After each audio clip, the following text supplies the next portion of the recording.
ప్రభునందు ప్రియులైన మీకందరికీ యేసుక్రీస్తు ప్రభువారి నామములో శుభవందనాలు తెలియజేస్తూ ఉన్నాం. దైవజనులు బ్రదర్ భక్తి సింగ్ గారి పరిచర్యలో నుండి అలసిన వాణిని ఓరడించు మాటలు. మార్చి 3. మీరు అవిశ్వాసులతో జోడుగా ఉండకుడి. నీతికి దుర్నీతితో ఏమి సాంగత్యము, వెలుగునకు చీకటితో ఏమి పొత్తు. కొరింథీయులకు రాసిన 2వ పత్రిక 6వ అధ్యాయం 14వ వచనం. మనము దేవుని స్వకీయ జనము గనుక మన పిలుపుకు పనికి తగినట్లుగా మనము జీవించవలెను.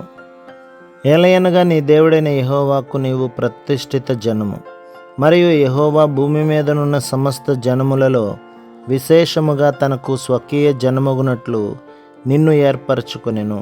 ద్వితీయోపదేశకాండం 14వ అధ్యాయం 2వ వచనం. మన సంభాషణ ద్వారా, మన జీవన విధానము ద్వారా మనము దేవుని సొత్తైన వారమని, ఆయన స్వకీయ జనమని కనపరుచుకొనవలెను.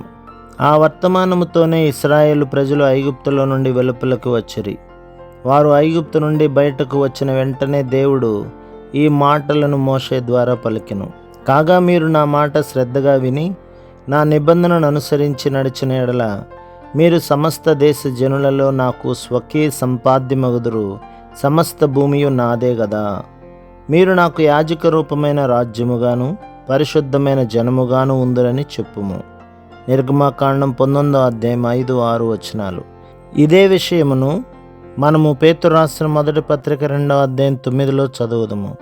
మీరు దేవుని సొత్తైన ప్రజలు. దేవుని సొత్తైన ప్రజలు అను మాటకు మార్జిన్లో కొలవబడిన ప్రజలు అని ఉన్నది. ప్రభు మనలను కొనుట వలన మనం ఆయనకు చెందుదుము. ఇదే తలంపును కొరింథీయులకు రాసిన మొదటి పత్రిక 6వ అధ్యాయం 20లో చూచుచున్నాము. విలువ పెట్టి కొనబడిన వారు గనుక మీ దేహముతో దేవుని మహిమపరచుడి. ఆయన మహిమను కనపరచు ప్రజలముగా నుండుటకు మనము కొనబడితిమి.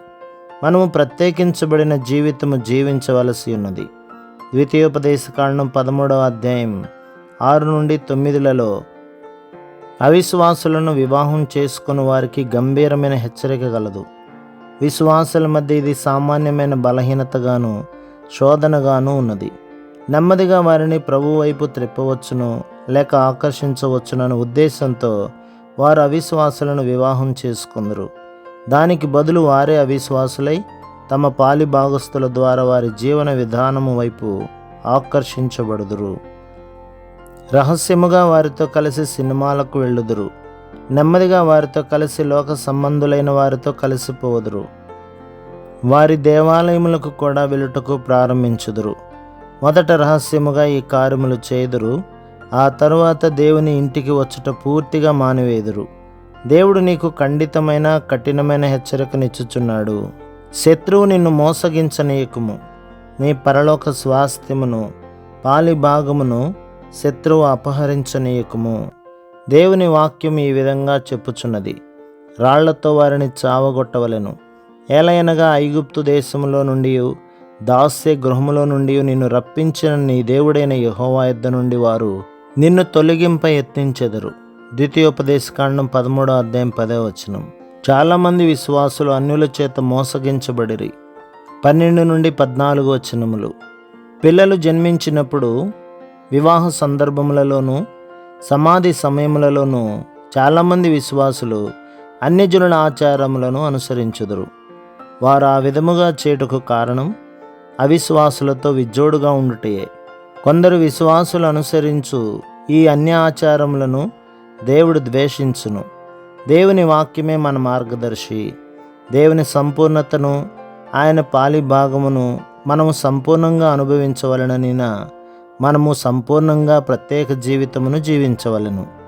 మన జీవితములలో, కుటుంబములలో అన్ని రకములైన సంప్రదాయములు, ఆచారములను పూర్తిగా విడిచిపెట్టవలెను.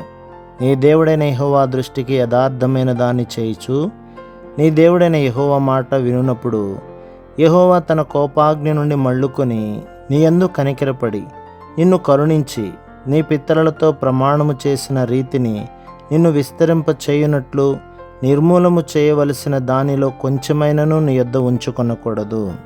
ద్వితీయోపదేశకాండం 13వ అధ్యాయం 18వ వచనం. నీ మార్గమంతటిలో ఆయనను అనుసరించుటకు కావలసిన కృపను, బలమును ధైర్యమును దయచేయమని ప్రభువును అడుగుము. ప్రభు మిమ్మును, మీ కుటుంబములను, మీ సంఘములను దీవించి ఆశీర్వదించునుగాక. ఆమేన్.